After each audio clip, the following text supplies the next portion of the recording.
অনেক ব্যক্তির মনে একটা প্রশ্ন জাগে আমাকে আর রাধাকে নিয়ে। বলেন যে না আমি আর রাধা একসাথে থাকি, না আমাদের বিয়ে হয়েছে। আমি এখানে দ্বারকাতে, ও ওখানে বর্ষণাতে, তাও এত ভালোবাসা কি করে?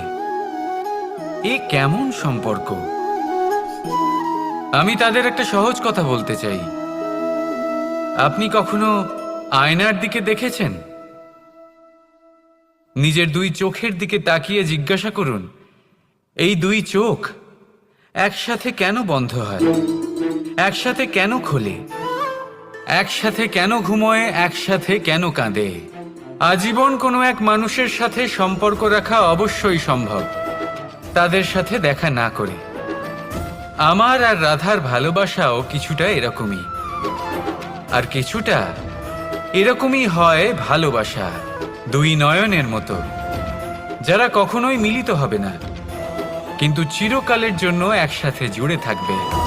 এই অনুভূতি নিঃস্বার্থ হয়, আর এই নিঃস্বার্থ ভালোবাসা আপনাকে আনন্দের পথে অগ্রসর করে। জীবনে সবসময় নিঃস্বার্থভাবে ভালোবাসুন, শুধুমাত্র আনন্দই পাবেন। তাহলে আসুন আমার সাথে নিঃস্বার্থভাবে ভালোবেসে বলুন, রাধা রাধা। প্রেম সংসারের সব থেকে পবিত্র বন্ধন, কিন্তু সত্যি বলতে কি, এটা বন্ধনের থেকে মুক্তি, স্বতন্ত্রতা।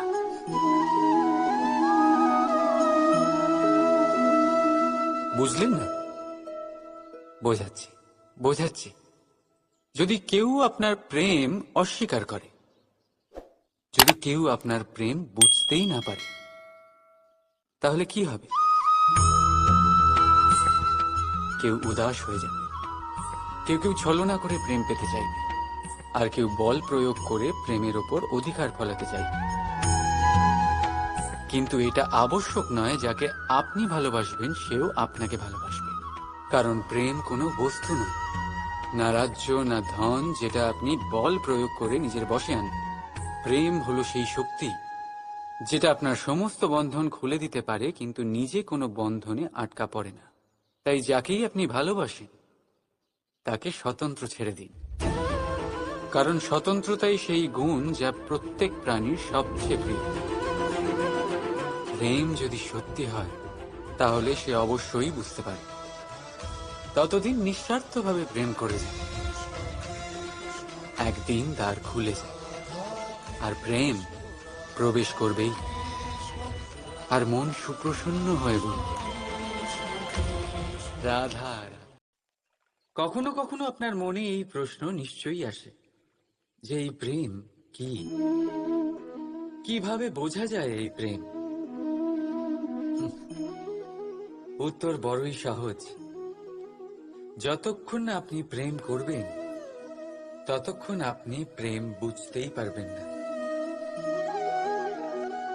যদি রত্ন হয়ে মুকুটে সজ্জিত থাকতে হয়, তাহলে হীরেকে কাটার কষ্ট অবশ্যই সহ্য করতে হবে।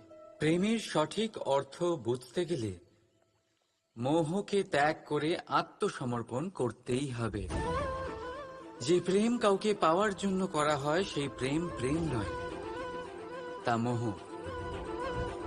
তাই আত্মসমর্পণ করুন, নিজেকে, নিজের অহংকারকে, নিজের অস্তিত্বকে, মোহকে, আর দেখবেন আপনার প্রেম স্বয়ং আপনার সাথে থাকবে। রাধা রাধা। আমরা সকলেই মনে করি যে আমাদের জীবনে কখনো কখনো কোনো না কোনো স্থানে প্রেম হয়েই থাকে। সেটা মাতা পিতার আর সন্তানের প্রেম হোক, জ্ঞানীর জ্ঞানের সাথে হোক, কোনো শিল্পীর নিজের শিল্পের সাথে হোক, ইত্যাদি ইত্যাদি। কিন্তু বাস্তবে এটা কি সত্যি প্রেম? মোহ তো হতে পারে। এবার আপনারা জিজ্ঞেস করবেন, প্রেম আর মোহর মধ্যে পার্থক্য কি? পার্থক্য হলো বন্ধনের। যা আপনাকে বাঁধে তা হলো মোহ, প্রেম নয়। প্রেম সেটাই যা আপনাকে মুক্ত করে উন্নয়নের দিকে পাঠায়। চলুন আপনাকে একটা উদাহরণ দিই। কিছু মাতা পিতা নিজের সন্তানকে কোনো অন্য নগরীতে পড়তে পাঠাতে পারেন না। নিজের সন্তানকে তার বন্ধুদের সাথে খেলতে দিতে পারেন না।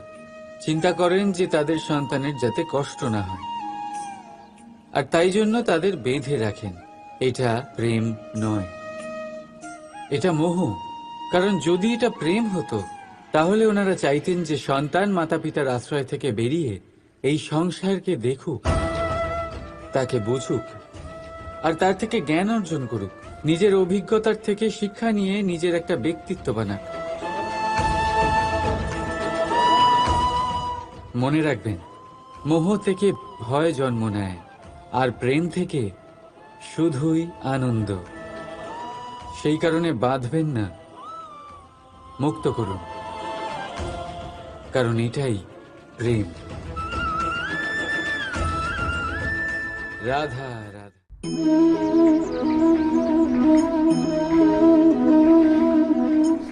এই কলসিটা দেখছেন আপনারা, এতে জল রাখা হয়।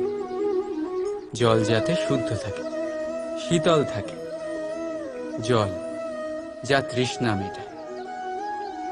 কিন্তু ভাবুন, যদি এই কলসির মাটি ঠিক না হয়, যদি একে ঠিক মতন মাখা না হয়, আকার দিয়ে একে ঠিক করে আগুনে যদি পোড়ানো না হয়, তাহলে কি হবে?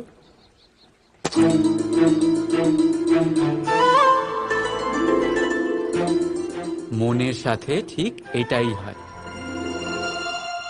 কারণ যদি প্রেম এই জল হয়, তাহলে কলসি হলো মন। মন রূপী পাত্রে যদি বিশ্বাসের মাটি না থাকে, যদি সেই মাটি অশ্রুতে না ভেজানো হয়, সময়রূপী কুমোর যদি তাকে আকার না দিয়ে থাকে, আর চরম পরীক্ষার আগুনে তা পোড়ানো না হয়, তাহলে প্রেম মনে থাকতে পারে না। যদি এই প্রেমকে পেতে হয়, তাহলে হৃদয়কে বশ করতে হবে, আর মন থেকে বলতে হবে